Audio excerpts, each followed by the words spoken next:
Hi guys, ngayon naman gagawa ako ng homemade nachos. Tingnan nyo naman ang cheesy niya. Ang mahal nga nito sa labas tapos ang konti lang. Kaya sabi ko gagawa na lang ako, want to sawa pa. At pag gumawa ka nga nito, talagang makakatipid ka pa. Marami pa kayong makakain. Tara guys, simulan na natin. Ganito lang kasimple gawin. Itong hotdog, optional lang to. Meron lang kasi kami natira sa ref, kaya sinama ko na lang. Tapos itong giniling din, kaya naisipan kong gawin. Kalahati, may natira nga ako. At yan naman ang para sa cheese sauce. Tingnan nyo naman guys, ang ginawa kong na cheese sauce. Sobrang sarap niya. Bagay na bagay ito sa mga mahilig mag-samgyup. At higit sa lahat, pwede nito sa french fries, sa nuggets, or kahit saan. At yan yung gagamitin ko para sa nachos. I-upload ko na rin yung video kung paano ko ginawa yung cheese sauce. Kaya naghiwa na nga ako ng sibuyas, bawang para panggisa. At yan ang una kong ginawa. Naggisa na ako ng bawang at sibuyas sa kawali. Nilagay ko na rin ang giniling.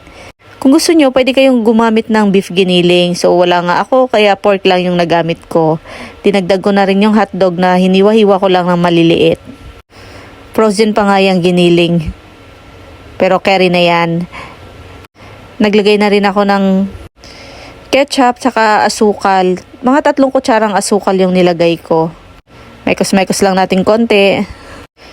Hanggang sa maging ganyan na. Saka ko naman tinimplahan niya ng konting asin, magic sarap, paminta. Pwede nyo na rin tikman kung okay na sa inyo ang lasa. Mas gusto ko kasi yan medyo manamis-namis, kaya mas lamang yung asukal na nilagay ko. Antayin lang natin hanggang sa maluto ang giniling. Alam niyo guys, sa totoo lang, hindi naman talaga ako nag-aral magluto. Siguro nga, talagang sadyang mahilig lang ako magluto. Hanggat kaya lang ng oras, talagang mas gusto ko nagluluto ako. Habang inaantay ko nga na maluto ang giniling, ginawa ko, naghiwa muna ako ng kamatis.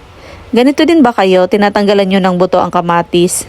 Hindi ko lang alam pero nakasanayan ko na talaga yan tanggalan ng buto ang kamatis. At ito na nga, naluto na ang giniling. Tingnan nyo guys, ganyan na siya. O dapat konti lang yung mantika. At mas masarap yan pag medyo dry talaga, katulad niyan. No?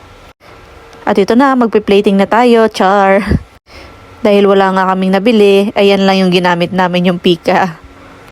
Ganyan lang yung una kong ginawa. Nilagyan ko muna yan sa ilalim ng pika. Sabi ko nga mas masarap sana pag plain kasi ayan, lasang barbecue na. Pero wala napagtripan ko lang.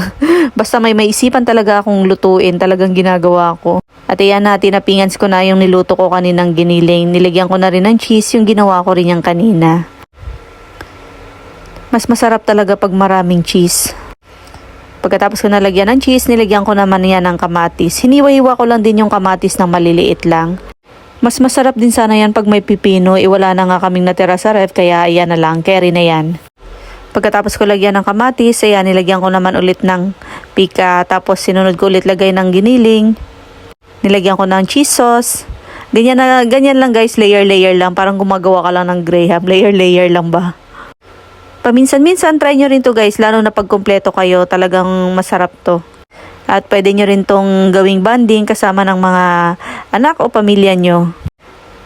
Habang ginagawa ko nga to, ito yung sinasabi ko sa asawa ko, ito yung nilook forward ko na pag nakauwi na kami ng Pinas, ito yung gawin namin kasama yung anak namin. At ito na ang final layer, char, final touch. Nilagyan ko na ng maraming cheese. Nakakapagluto lang naman ako ng gusto ko pag day off namin kasi ayoko naman kumain na mag-isa. Gawa ngang magkaiba kami ng schedule ng asawa ko. Kumbaga ito na yung pinaka-banding namin tuwing day off namin. Ang kumain habang nanonood nga. Kisa naman gumastos pa kami sa movie date namin, dito na lang, nakatipid pa kami. Hindi pa kami napagod sa biyahe. Tingnan nyo guys, ang sarap na. Tingnan nyo, ang daming cheese. Saktong-sakto lang din ang lasa ng cheese sauce na nagawa ko. Nagbe-blend nga yung alat at tamis. Ganyan na yung pinaka-banding namin bago matulog. Thank you for watching guys!